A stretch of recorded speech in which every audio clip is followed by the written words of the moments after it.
nag-anunsyo ang Navy ng bansang Ecuador tungkol sa gagawin nilang pagprotekta sa Galapagos Island mula sa mga illegal na Chinese fishing vessels. Mula noong 23 ng Hunyo ng kasalukuyang taon, ang Ecuadorian Navy, katuwang ang mga bansang Estados Unidos, Canada, South Korea, Italy, Peru, Spain at Colombia ay naglunsad ng matinding drill o pagsasanay ng 16 na araw upang kanilang preparasyon para harangin ang mga fishing boats na mga illegal at bully na mangingisdang Chinese. Ang Galapagos Island na isang UNESCO World Heritage Site ay mayaman sa mga pinakanatatanging mga species sa mundo. Ang 70,000 kilometrong kwadrado nitong marine reserve ay pugad ng mga whale at shark breeding. Subalit sa mga nakalipas na dekada, ang bahaging ito ng karagatan ay tila pinagpiestahan ng mga Chinese fishing boats at pinagmukha nila ang lugar na isang shark slaughterhouse. Noon lamang Agosto ng taong 2020, ang gobyerno ng Ecuador ay nakakita ng mga nasa 300 mga Chinese fishing vessels na nanghuhuli ng isda sa kanilang EEZ o Exclusive Economic Zone. Pinatay pa ng mga ito ang kanilang mga radar upang hindi sila madetect at nang kumprontahin sila ng mga otoridad ay agad na umatake ang mga ito. Noong taong 2022, isang barko ng Amerika ang inatake ng mga ito sa parehong lugar bago man sila tumakas.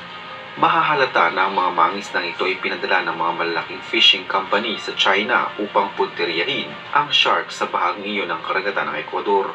Ang shark fins kasi ay naibebenta nila ng nasa mahal na presyo sa international market. Noong taong 2017, isang fishing vessel ng China ang hinuli na may dalang nasa 6,000 mga patay na pating at wala ng fins sa mga ito. Sa kabila nito ay hindi pa din napigilan ng mga mangingisdang Chinese at dinahilan pa na ang kanilang mga bangka ay hindi kayang humuli ng ganon karaming mga pating.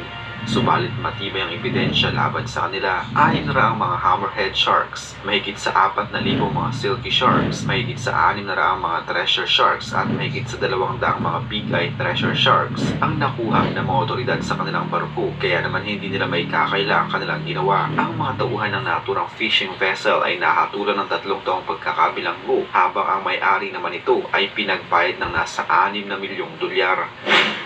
Hindi na lamang ang bansang Ecuador ang pineperwisyo ng mga mangisdang ito, kundi ang buong South America Maritime Region. Kada taon, nasa 400 mga illegal na Chinese fishing boats ang mga nag-ooperate sa South Pacific at sa Southwest Atlantic na nagdudulot ng pagka-stress ng mga maritime mammals malapit sa Argentina at Chile.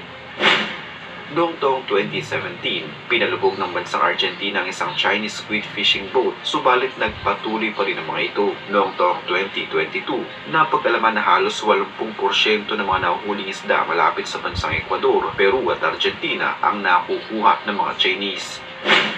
Dahil dito, nakipagtulungan ng US Force sa mga otoridad ng Argentina upang maglunsad ng military actions laban sa mga kawatan ng karagatan. Pero bakit nga ba sa karagatan ng ibang bansa nangingisda ang mga Chinese? Ito'y dahil sa mga nakalipas na mga dekada, ang mga mangingisdang Chinese ay umimbento ng fish bomb na sila-sila lamang ang gumawa. Ang bawat pagsabog ng mga ito ay nagdudulot ng pagkamatay kahit pa mga maliliit na isda, kaya wala na halos isda sa kanilang katubigan na sumira din sa mga natural habitat ng mga isda. Gumagamit din sila ng lambat na kinukuha kahit pa mga pinakamaliliit na isda at hipon, kaya wala ding natitirang isda na dapat sana ay lalaki pa. Dahil na din sa kanilang kagagawan, mismong gobyerno ng China ang nagban ng pangisda sa kanilang mga coastal areas at nagpatupad ng maraming mga alituntunin sa pangisda sa kanilang karagatan.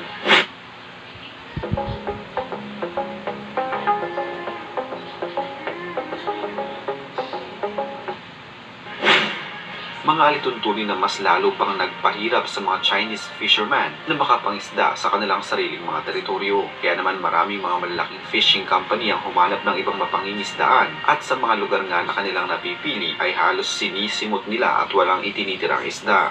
Sa Southwestern Indian Ocean ay talamak na din ang mga mangisdang Chinese. Noong taong 2023, nasa mahigit 100 mga Chinese fishing vessels ang binigyan ng otorisasyon na makapag-operate doon. Subalit ang kalahati pala sa mga vessels na ito ay palihim na nangingisda sa mga lugar na ipinagbabawal mangisda na sila ding sumisira sa iba pang mga marine life.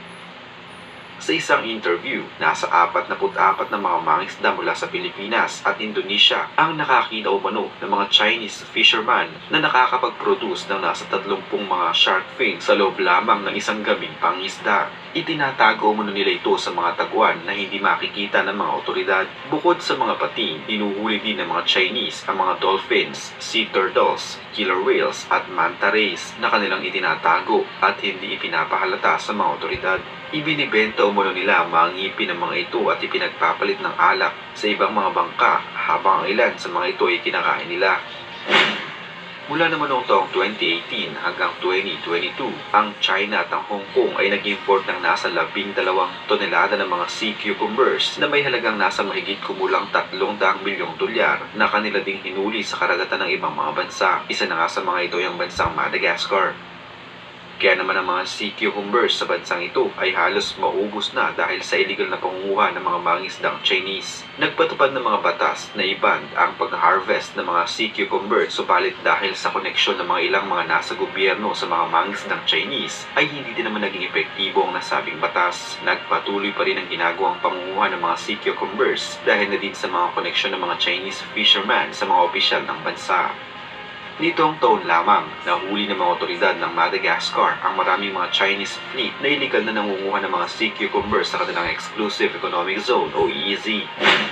Ayon sa mga tauhan na nagtatrabaho sa mga barkong pangisda ng mga Chinese, grabe umano kung mangisda ang mga Chinese kahit pa sa mga marine protected areas at mga coastal zones na dapat ay para lamang sa mga lokal na mangisda. Kahit alam nila na iligal ang ginagawa nilang ito, mismo ang kapitan umano ng barko ang nag-uutos sa kanyang mga tauhan na mangisda maging sa mga ipinagbabawal na lugar na mapangisdaan. Madalas pa na nangingisda sila na nakapatay ang mga ilaw tuwing gabi upang hindi sila makita ng mga kinuukulan, gaya na lamang ng kanilang ginagawa sa Mozambique na kung saan noong taong 2023 sa mga lugar kung saan sila nangingisda ng iligal ay nasira ang mga corals at ilan pang mga marine life. Ayon sa Mozambique Resources and Management Law, naglaan sila ng mga sukat ng lambat na maaari lamang gamiting pangisda sa kanilang mga karagatan.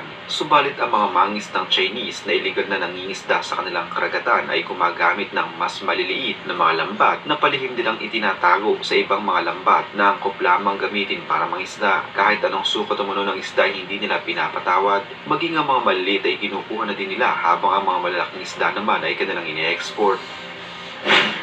Isa pang crew ang napaamin nila na ang mga nets na kadalasang ginagamit ng mga Chinese fishermen ay sobrang pipino na lamang ng mga butas na kayang sakupin maging ang mga maliit na itlog ng mga isda.